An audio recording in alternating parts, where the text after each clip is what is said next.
and Modestus, and finally Irenaeus. From them has come down to us in writing the sound and orthodox faith received from apostolic tradition. Chapter 22. Hegesippus and the events which he mentions. Hegesippus, in the 5 books of memoirs which have come down to us, has left a most complete record of his own views. In them he states that on a journey to Rome he met a great many bishops, and that he received the same doctrine from all. It is fitting to hear what he says after making some remarks about the epistle of Clement to the Corinthians. His words are as follows: "And the church of Corinth continued in the true faith until Primus was bishop in Corinth. I conversed with them on my way to Rome, and abode with the Corinthians many days, during which we were mutually refreshed in the true doctrine. And when I had come to Rome I remained there until Anicetus, whose deacon was Eleutherus. And Anicetus was succeeded by Soter, and he by Eleutherus.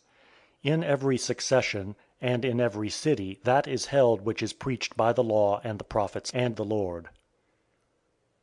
The same author also describes the beginnings of the heresies which arose in his time, in the following words: "And after James the Just had suffered martyrdom, as the Lord had also on the same account, Simeon, the son of the Lord's uncle, Clopas, was appointed the next bishop. All proposed him as second bishop, because he was a cousin of the Lord. Therefore they called the church a virgin, for it was not yet corrupted by vain discourses. But Thebuthus, because he was not made bishop, began to corrupt it. He also was sprung from the 7 sects among the people, like Simon, from whom came the Simonians, and Cleobius, from whom came the Cleobians, and Dositheus, from whom came the Dosithians, and Gorthias, from whom came the Gorthani, and Masbotheus, from whom came the Masbothians. From them sprang the Menandrianists, and Marcionists, and Carpocratians, and Valentinians, and Basilidians, and Saturnilians. Each introduced privately and separately his own peculiar opinion. From them came false Christs, false prophets, false apostles, who divided the unity of the church by corrupt doctrines uttered against God and against his Christ." The same writer also records the ancient heresies which arose among the Jews, in the following words: "There were, moreover, various opinions in the circumcision among the children of Israel. The following were those that were opposed to the tribe of Judah and the Christ: Essenes, Galileans, Hemerobaptists, Masbothians, Samaritans, Sadducees, Pharisees." And he wrote of many other matters, which we have in part already mentioned, introducing the accounts in their appropriate places. And from the Syriac Gospel according to the Hebrews he quotes some passages in the Hebrew tongue, showing that he was a convert from the Hebrews, and he mentions other matters as taken from the unwritten tradition of the Jews. And not only he, but also Irenaeus and the whole company of the ancients, called the Proverbs of Solomon all virtuous wisdom. And when speaking of the books called Apocrypha, he records that some of them were composed in his day by certain heretics. But let us now pass on to another. Chapter 23. Dionysius, Bishop of Corinth, and the epistles which he wrote. And first we must speak of Dionysius, who was appointed bishop of the church in Corinth, and communicated freely of his inspired labours not only to his own people, but also to those in foreign lands, and rendered the greatest service to all in the Catholic epistles which he wrote to the churches. Among these is the one addressed to the Lacedaemonians, containing instruction in the orthodox faith and an admonition to peace and unity; the one also addressed to the Athenians, exciting them to faith and to the life prescribed by the gospel, which he accuses them of esteeming lightly, as if they had almost apostatized from the faith since the martyrdom of their ruler Publius, which had taken place during the persecutions of those days. He mentions Quadratus also, stating that he was appointed their bishop after the martyrdom of Publius, and testifying that through his zeal they were brought together again and their faith revived. He records, moreover, that Dionysius the Areopagite, who was converted to the faith by the Apostle Paul, according to the statement in the Acts of the Apostles, first obtained the episcopate of the church at Athens. And there is extant another epistle of his addressed to the Nicomedians, in which he attacks the heresy of Marcion, and stands fast by the canon of the truth.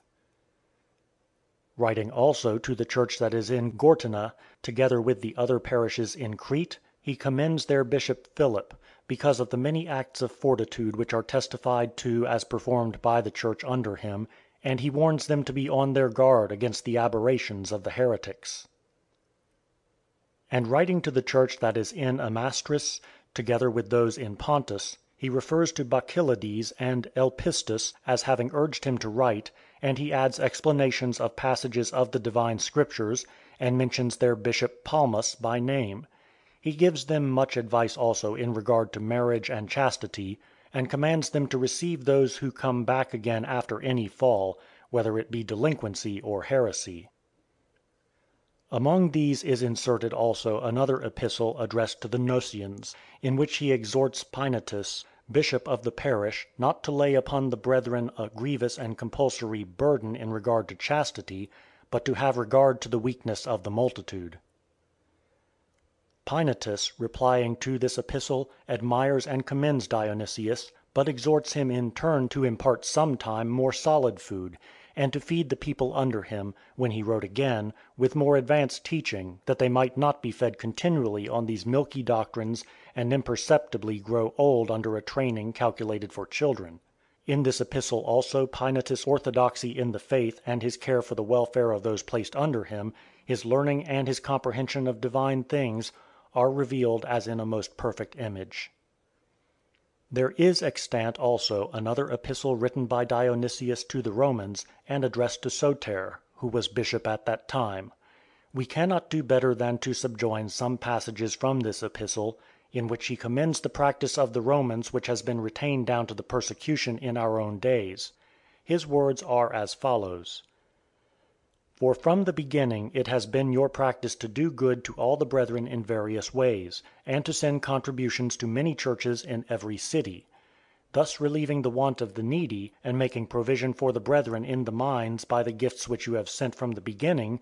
You Romans keep up the hereditary customs of the Romans, which your blessed Bishop Soter has not only maintained, but also added to, furnishing an abundance of supplies to the saints, and encouraging the brethren from abroad with blessed words, as a loving father his children. In this same epistle he makes mention also of Clement's epistle to the Corinthians, showing that it had been the custom from the beginning to read it in the church.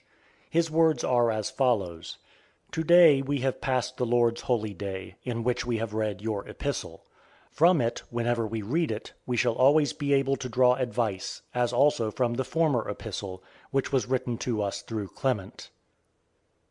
The same writer also speaks as follows concerning his own epistles, alleging that they had been mutilated: As the brethren desired me to write epistles, I wrote; and these epistles the apostles of the devil have filled with tares, cutting out some things and adding others. For them a woe is reserved. It is, therefore, not to be wondered at if some have attempted to adulterate the Lord's writings also, since they have formed designs even against writings which are of less account. There is extant, in addition to these, another epistle of Dionysius, written to Chrysophora, a most faithful sister. In it he writes what is suitable, and imparts to her also the proper spiritual food. So much concerning Dionysius. End of Book 4, Part 3.